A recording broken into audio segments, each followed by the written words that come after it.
காஞ்சி பெரியவர் பாகம் 4. கண்ணதாசன் பரம்பரை என்ன தெரியுமா? திருப்பணியை செய்தவர் பரம்பரைகள்.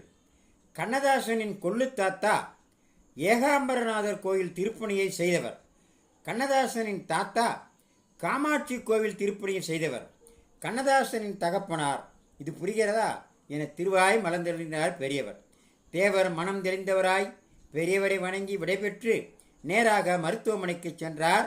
நினைவிழந்து படுத்திருந்த கண்ணதாசனின் நெற்றியில் விபூதியை பூசிவிட்டு சிறிது விபூதியை வாயிலும் விட்டு மீதியை தலையனின் கீழ் வைத்துவிட்டு வீடு திரும்பினார்.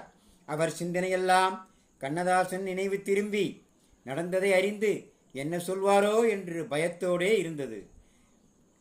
மறுநாள் தேவர் மருத்துவமனை சென்று கண்ணதாசனின் படுக்கையை சற்றே படபடக்கும் நெஞ்சோடு நெருங்கிய போது என்ன நடந்தது?